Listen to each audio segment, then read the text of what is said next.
name is Stephen Rafferty, and you're watching These Are Questions. This is the internet show where I ask people questions about things, life, and such not. Today's guest is a comedian and a voiceover artist.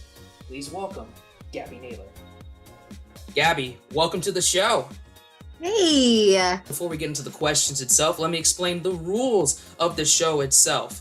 Gabby, I'm going to ask you a series of questions that are going to be based around your career and aspirations, along with a mixture of questions that are borderline idiotic and, well, randomly stupid. Do you accept those terms? I accept. Okay, you accept. So, Gabby, are you ready? I'm ready. You're ready. Okay. Internet, are you ready? I'm going to take that as a yes. Okay. With that in mind, let's begin. Can you please formally introduce yourself and explain the journey on how you got to your career path so far? So I'm Gabby Naylor. I knew I wanted to be an actor at 14, so I started taking classes in high school. That led me to doing theater in high school, which moved into college, did theater in college, and I joined a sketch comedy troupe in college, 30 and 60 at FSU. From there, I began to explore other realms of comedy, including stand-up. I tried it at an oyster bar in Tallahassee for the first time, and it went well. So I decided to open my own comedy show in Tallahassee. Fast forward a couple years and a couple places later, I ended up moving to LA for a little bit, and nothing really happened for a whole year there.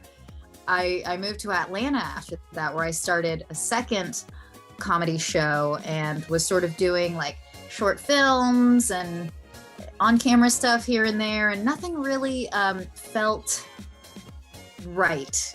I don't know if that makes sense, but I felt like I never really found my place until I started doing voiceover. And to be honest, I only started doing voiceover to have more opportunities to audition for projects.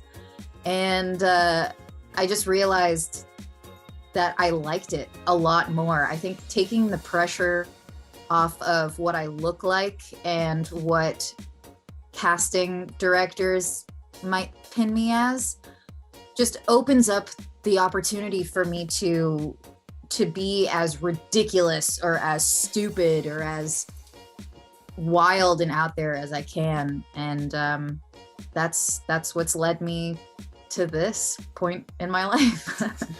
Well, that's quite the journey, and it's pretty cool where life can take you in a lot of different turns. And it's interesting that you mentioned that voice acting has its own different kind of structure and style. I've done a little bit of voice acting, nothing anything significant or major, but I've noticed when I'm in those types of positions, those types of roles, it's a kind of more intimate feeling, and you have more of a range to really be more comfortable with yourself and the characters or the voiceovers that you're portraying. So I find that interesting there. That's pretty cool. It's true. And it's funny that you say that it's intimate, because it really is. I mean, we're in front of my booth here, and you have to find that place as an actor in this dark little room by yourself. So it's a real challenge as an actor, I think, to submerge yourself in that situation entirely in your head. You don't have props to help you, costumes to help you, hair and makeup, or literally any other person there. You have to just use your imagination entirely. 100%, absolutely. It is your focus in your mind to portray whatever character, whatever direction that your, employer or your client is portraying for you to do. So 100% there. You are a key member of the current improv troupe Sore Losers, which is a great name, by the way. That's a hell of a name for an improv troupe. How did improv came to be, and how did being a part of different improv troupes form with you? So I think improv is essential to being an actor, especially when it comes to taking direction and being able to give a different take on the fly when it's requested. It's only helped me. I mean, besides the live performance aspect of improv, I'd say just technique wise, it is so important to be well versed in the skill. My opinion. I agree with it as well. You know, the more versatile you are and the more skill sets that you have in different forms of acting, the more, you know, the more comfortable that you are with your characters, but the more, I guess, more greater skill set that you have for future employers and clients and future gigs. If you could do different skill sets, it makes you stand out even more. So I agree with that as well. Yeah, definitely. And I think anyone could benefit from improv too. Just, you know, thinking on the fly, and we have interactions with people every day, you know, where we're all awkward. I mean, you're a millennial, I'm assuming, and we grew up, you know, kind of doing this, and now we've got our phones in our faces all the time. It helps to be forced to have an awkward interaction and sort of push past that awkwardness and say, okay, like, what, I have an opportunity here to be great. So what are you going to do? Definitely. For me, it's being great at being awkward. So, you know. And sometimes people are just that great. Yeah, absolutely. So my next question is, I want you to pick a number between 1 and 10 and explain why you picked that number. I picked the number 6 because I'm the devil. No, because my favorite number is 16, and my stepmom's favorite number is 6. And yeah, that's all I got. That's perfect. That's all I need there. So, you know, this question will come back at the end of the season. So I want you to remember that number. You may want to write it down. You may want to text it, put it on a sticky note, you know, next to saying, you know, awkwardness, put the number 6. It will come back at the end of the season. But for now, just remember that number. My next question, though, is if you had to choose, who would you share a beer with? Weird Al Yankovic or Bill Nye, the Science Guy? Oh, Bill Nye the Science Guy, I think. I just value his opinion so much, and I would ask him questions about the world and food. He had something, I think about him all the time when I see like non-GMO things and or things labeled as such. And a while ago I saw that Bill Nye said that GMOs are not bad for you. And so since then I'm like, okay, great, I'm gonna eat GMOs. If Bill Nye said I can, then I can. I want to go into the voiceovers for a bit. I wanted to know, from the experience that you have so far in doing voiceovers, what are your favorite types of voiceovers to do? Do you like doing commercial voiceovers for like companies and businesses? Do you like doing character voiceovers and really get into different types of characters? Do you like doing narrations? What's your favorite type of voiceover? Well, I do really like to do commercial voiceover, which I never thought I would hear myself say, because when I was doing solely on camera stuff, I hated commercial stuff because it was always just like, smile at the camera and ha ha ha, the salad is so funny. But you really get to personalize it and tell the story and visualize whoever you're talking to. So, and plus I've done, outside of acting, I've been in sales pretty much my entire life. So I know how to sell stuff, and that seems to be my strong suit, is selling stuff in an imaginary situation. But I mean, who doesn't love doing like character stuff as well? Like, that's obviously, I think, the goal for most voice actors is to do animation and video games. And I audition a lot for video games, and I get coaching primarily for video games. So that's my goal at the moment, is to do more character work for video games. Well, that's cool. That's pretty cool. I know the video game market's really emerging, and like it's $1 million industry, and like it really opens up the doors for a lot of voiceover artists, because now you have so many independent companies and so many big time AAA companies that are are requesting a bunch of different characters and voiceovers. I know there's one game in particular, I know there's Overwatch, and that has like 25 different mainline characters, and they all are voiced by different talented artists. So like that could be a really good niche for you in the future. For sure. I just think it's like the best of acting. I mean, I never would have thought it, up until I discovered voiceover, but it requires some real acting skills to book those jobs. And then from what I've heard, because I haven't booked a video game job yet, is that, you really got to show off your acting chops in the audition. And then once they book you for the job, it's like, I got your 6, look out behind you, grab that gun. And like, that's it. Like requires not a whole lot of acting skills once you're actually in the job. To get there, to get into the room, you got to know how to act. Absolutely. 100%, definitely. So Gabby, which type of comedy, whether it be stand-up, improv, theater, is the most challenging for you to perform? That is a great question. Thank you. I think the most challenging form of comedy to do is, I'm gonna say theater. I'm in a play right now, a comedy, and it's, when you go up to do stand-up or to do improv, the audience is expecting you to be funny and wants you to be funny. But with theater, it's like the audience isn't going to be laughing after every line. They know that's not going to happen. So it's up to you to really, play the scene, and you have to have a lot of trust in other people to play it with you the right way. And you have to have the director, you have to, make sure that the director knows what they're doing and that they pick up all the funny parts in it as well. So yeah, I'm going to say theater. I didn't think that would be my answer, but I'm sticking with it.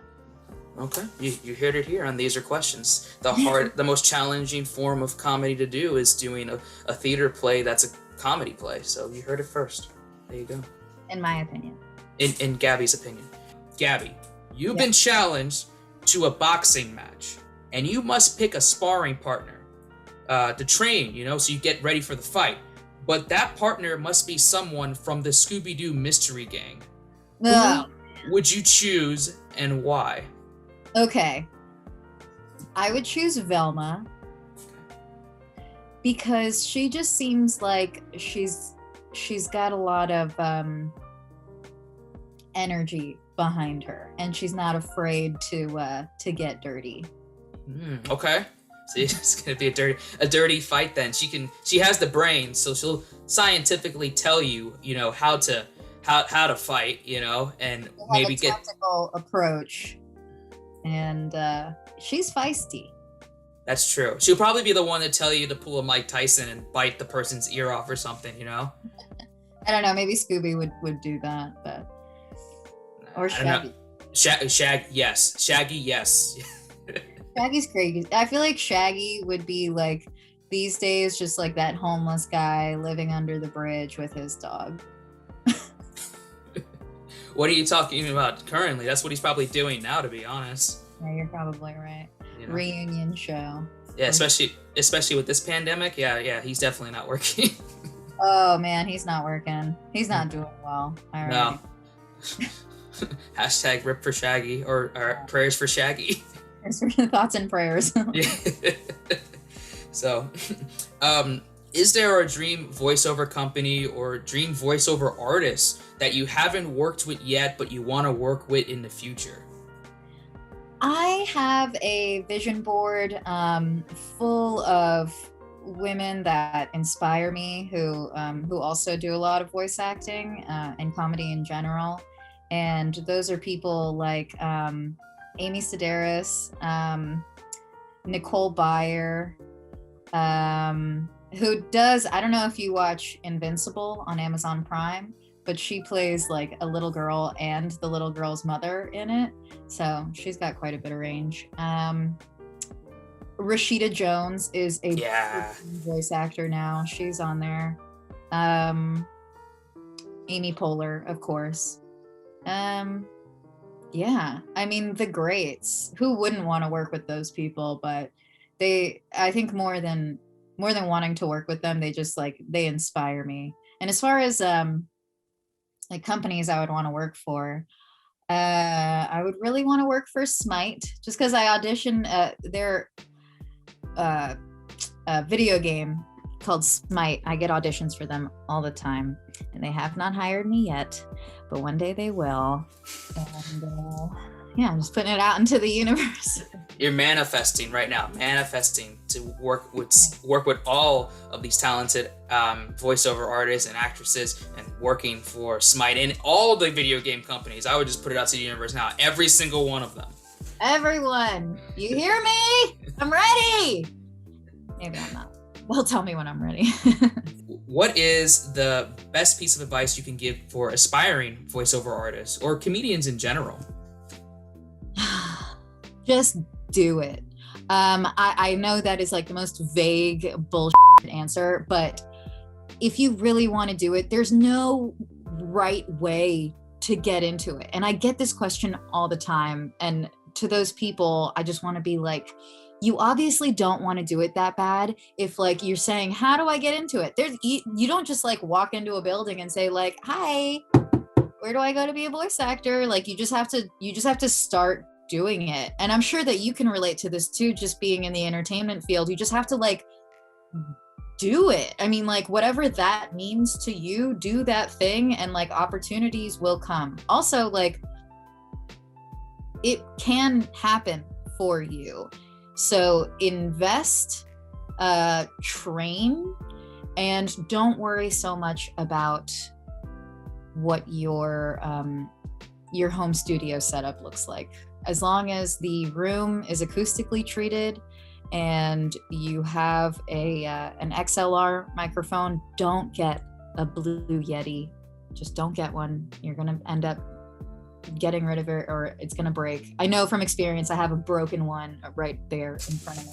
Nice. I have two actually. That's in the. Do you really? Yeah. When I was doing podcasting for a while, that's the first types of microphone I got because everyone recommends me those, and I liked it, but they don't last. That's the problem. They don't last long term. Yeah, that's so. I guess the biggest takeaway is like just skip the Blue Yeti. I mean, if you're gonna do it, you know it, I know it. Like just invest in the nice microphone. You're gonna be better off for it, and you're more marketable when you put on your website. You know the microphone that you have. You know, clients are gonna see that. They're gonna be able to say, okay, she can record from home, and we won't have to worry too much about sound quality. They'll just have to like clean it up and edit and whatever. But yeah. All right. Hey, pretty good. That answers my question there. You know, okay. Don't get Blue Yetis. Got it. I have one more question to ask before we end off this interview, and I'm going to share my screen for it because what I would want for you to do is that I have 3 character drawings that are licensed and royalty free. I'll have the links in the descriptions and everything so everyone can see it. And I would like you on the spot to provide a brief voiceover for each character, if that's okay. Cool. Gabby, here we go. Voiceover range time. Here is the first character. Okay, so we look at this woman and she looks to be really peaceful. She's basically like in her own mind right now, like this little gas bubble that she's sitting in. I feel like is like she's in full meditation mode. She's breathing deeply, and she might be doing a guided meditation. And maybe let's put her in England. Maybe she's conducting a virtual British meditation all the way from sunny England. Hello, class. Welcome to this virtual guided meditation. I'm your teacher, Miss Plant Lady. I'm so glad you can make it. Please feel free to donate to my PayPal account. Link in the description below. Okay. Good. That's a good one. Shout out to Miss Plant Lady. Okay. Good. Here is the second character. Oh, I like this guy. He's having a good day. Oh, and this is a good range of emotions here. Okay, so he's heavy set. His shoulders are all the way up to his head, and he looks pretty happy. And I'm gonna assume that he's not super educated either. So maybe he's from a small town where people don't judge him very much because everyone there looks like him. So he's just strolling around. Oh, hey there, neighbor. We're having a lovely day, aren't we? Woo! I'm so happy it's Friday. Ah, I'm Scary Monster. Hope that's what you wanted. That's exactly what I wanted. You didn't give it a name? You didn't give him a name, though. Oh, his name is Benjamin, and he grew up on the streets of in a planet that doesn't actually exist. Maybe he's an imaginary friend. What is it? Rejected foster's home for imaginary friends character. Yes. Benjamin. Benjamin from an unknown planet, another planet. BBB. Okay, here is my last character for you to voice over. Okay. Oh, this guy is metal as. Okay, well, he's dead. So, let's think about how he died. Ooh, probably from like smoking too many cigarettes. But he wasn't gonna quit because that's the lifestyle he chose, baby. Right, even in the underworld. Oh, and he's in hell. Oh, I bet he's loving it too. Welcome to hell. I just got a job welcoming people through the gates of hell. Nice. I was feeling Tenacious D here. Yeah, actually, yes. I was actually thinking the same thing. This is like if Jack Black had a sketch and he had this character, or if he was like playing it, you know, him and his buddy are in the depths of hell. Yeah. Yeah, that would be cool. I want to see that. You should voice over it. Come on, Jack Black. Let's go. Hello, Jack Black. Are you listening? Let's go. I'm gonna send this to Jack Black. We're gonna try to get him on here. You know. Yes. I want to be on that episode. Yeah, that you will. We're manifesting it in the universe. It's gonna happen. Cool. And if you look at my invisible watch that I don't have, this is the end of the show. Gabby, it's been a pleasure talking with you and getting to know about your career and getting to know more about you. This is your time to shine. Anything you want to promote, any last words, any things you want to talk about real quick before we end off, this is your time. Tell your friends that I'm a voice actor, and if they need voice actors, hit me up. Awesome there. We'll plug everything in the descriptions and in the video, so you'll be able to catch all of Gabby's works and what she's doing and keep her in the loop. So, you know, with that in mind, Gabby, it's been a pleasure. And for everyone watching, you have been watching These Are Questions. Good night, everyone, or good day, or good morning, or whenever you watch this. I don't know. You could be watching this at 4 o'clock in the morning. I don't know. Goodbye, Internet. Goodbye, Internet. Goodbye, magical Internet world. Eat your vitamins. Say your prayers. I don't know. That's all I got.